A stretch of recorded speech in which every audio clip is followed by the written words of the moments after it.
I'm only human. Pause for a moment and think about the last time you said those words. I'm only human. Maybe you shared them with a child, a colleague, or a friend who had made a mistake or was just feeling inadequate. You're only human. We say it all the time, and we have this tendency, at least in the English language, to equate being human with being flawed. But what if being human isn't what makes us flawed? What if being human is what makes us extraordinary? You know, as humans, we have this immense capacity to think, to create, to give, to love. And yet, when it comes to tackling some of society's biggest problems, things like climate change, poverty, inequality, these problems, they seem so big and so complicated that really, how can any one of us simple, flawed humans make an impact? I'm here to challenge that idea and ask the simple question, what if we all cared just a little bit more? And what if we used what makes us human, our humanness, to create ripples of change? Now, it's not that we don't care at all. In fact, a 2024 study by independent sector Edelman EXI found that Americans are worried about the future. We're worried about inflation. We're worried about the cost of living. We're worried about crime. We're worried about healthcare. We're worried about immigration and jobs in the economy. We have all kinds of worries. And when it comes to addressing and solving these problems, who do we trust to fix them? Well, the same study found that after 4 years of decline, public trust in nonprofits rebounded 5 points to 57%. We trust nonprofits more than we trust corporations, the government, or media to address these very issues that are pressing and weighing on us. And this is fantastic news because, as it turns out, there are 10 million nonprofits worldwide working to address our very concerns.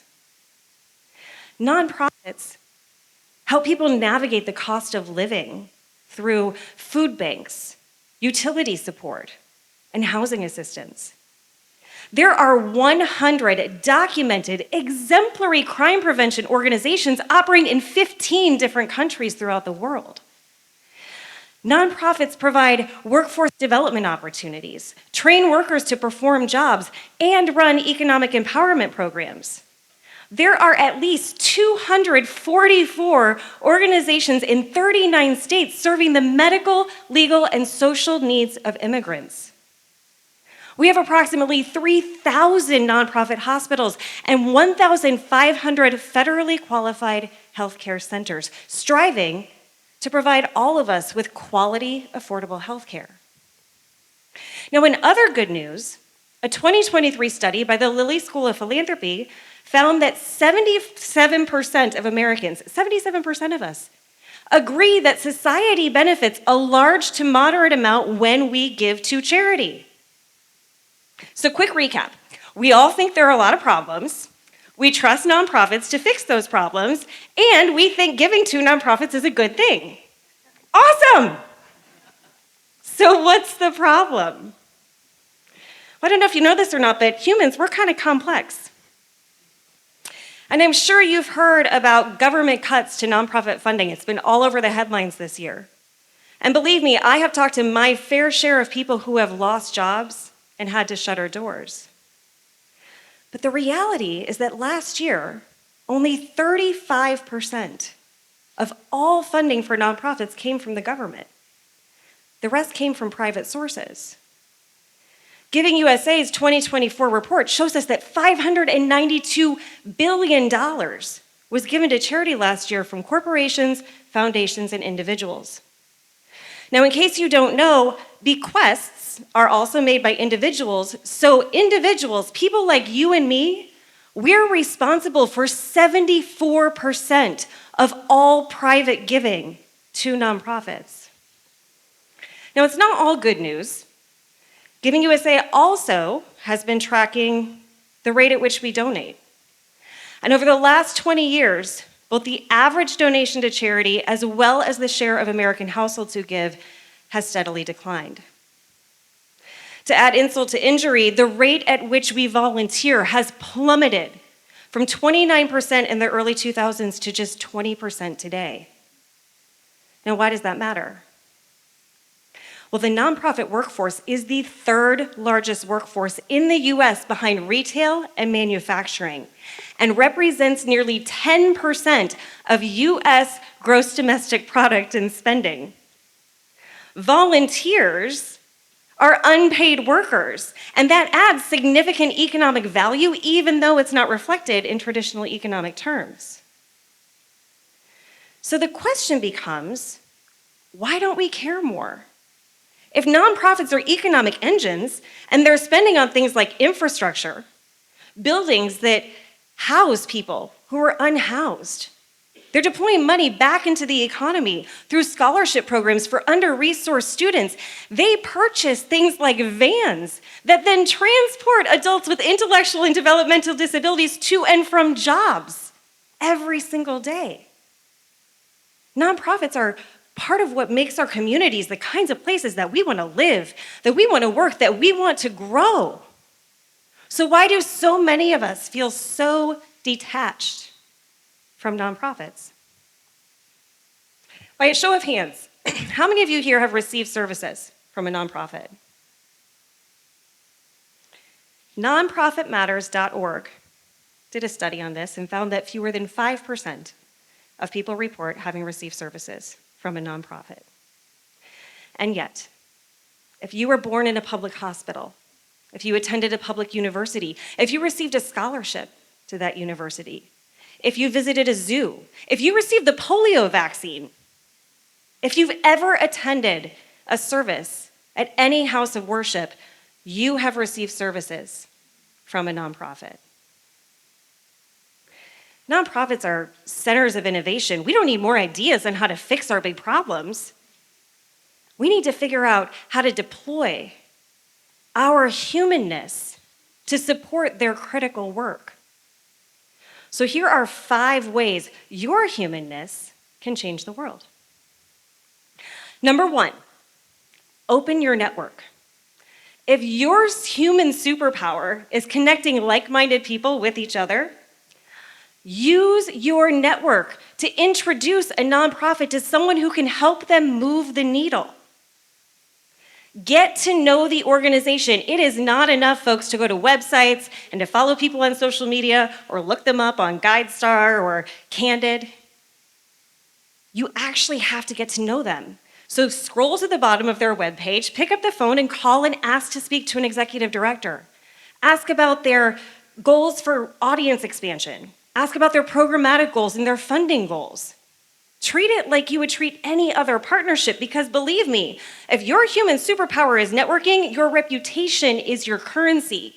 Do not leverage it lightly. But when you find that partner, find out what kinds of people they need to meet in order to grow strategically. Maybe it's someone in your network who can offer free legal services. Maybe you know someone who owns an event space they'd be willing to donate for a fundraising event. Maybe you have a friend with a private family foundation and you can make that connection. Make an introduction. Number 2, volunteer your technical expertise. 90% of nonprofits operate on a budget of less than $1 million a year. 90%. If you're operating on a budget of less than $1 million a year, guess what's not in the budget? Anything having to do with technology, right? No data upgrades, no data cleanup, no AI. There aren't opportunities for you to take the time to update policies and procedures or organize job descriptions. So if back office operations are your human superpower, again, contact a nonprofit and see what they could do if they had the talent to do it. Number 3, give strategically. If your human superpower is making money, lead the conversation with your wealth advisor. A Charities Aid Foundation study of more than 200 independent financial advisors, wealth managers, and wealth planners found that fewer than 5% of advisors feel comfortable talking to their clients about philanthropy, much less advising on it. And while tax deduction remains the lowest reason that people give to charity, there are myriad ways to reposition your assets and leverage whatever tax code we have to give more than you ever thought possible while still caring for your family and other interests. From the nonprofit side, again, talk to an executive director or a development director. Find out what their area of greatest need is and what timing would make sense for you. Now, if you take nothing away from anything else I say today, let it be this. We need to move past the idea that as much of every dollar given to charity needs to go to program. Programs do not run themselves. People run programs. Invest in a nonprofit's infrastructure, invest in great people at a high-quality nonprofit, and watch that organization flourish. Number 4, use your influence. If you're someone who has a huge social media following, showcase a nonprofit on your social media channels periodically. Here's an example of what one company does. They call it Transformation Tuesday, where they highlight a nonprofit doing great work every single Tuesday. If you're not on social, but you are one of those people that other people cannot say no to, consider hosting an event in your home, like my husband and I recently did for the Reading League. Again, with a budget of less than $1 million, marketing isn't making it to the top of the list either. So get eyes on organizations that are doing great work. Get a bunch of friends together. It is as much about raising visibility as it is about raising dollars. Be that conduit for a nonprofit. And finally, if your superpower is leadership, consider serving on a board or an advisory council. Treat this like a job. Do your research. Find out if the organization has board training, board member expectation agreements, and a board scorecard. Now, an expectation agreement and a scorecard are just like what they sound. You know exactly what to expect. What can you contribute to help them accomplish their goals? A board scorecard ensures that you're surrounded by other action-driven leaders that are looking to use their talents to create change. Board training lets you know that the organization is invested in you. Because listen, board service, it's not a one-way street. It should be an opportunity for you to also grow as a professional and as a person. So where does that leave us?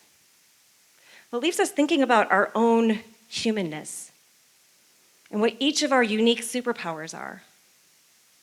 For me, one of mine is influence, which is why I have always wanted to give this talk. You see, it's my goal to change the way people think about nonprofits and their role in our communities and our lives. Nonprofits are woven into the fabric of our society and into our own stories. And it's also my goal to inspire every single person who sees this talk to realize your potential is already within you. You have the ability to create ripples of your own. So we have a choice. A bold, beautiful, profoundly human choice. We can choose to go back to our everyday lives, to the comfort of our routines, to nod at the headlines and sigh at the statistics. Or we can choose to care just a little bit more. And we can choose to embrace the idea that what makes us human, however flawed, is also what gives us the potential to change the world.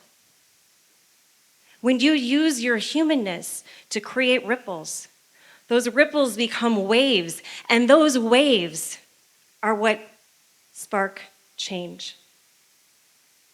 To remind me that it is the little things that I do every single day that have the biggest impact. The first thing I see in the morning when I wake up is a picture of Dr. Seuss's The Lorax. When I go up to my office, his quote, "Unless someone like you cares a whole awful lot, nothing is going to get better." It's not. Hangs on my wall. My license plate reads simply, unless. Because to me, this isn't just a word, it's a challenge, it's a reminder, it's a mirror. So I will leave you with this. Unless you use your humanness to create a ripple, who will?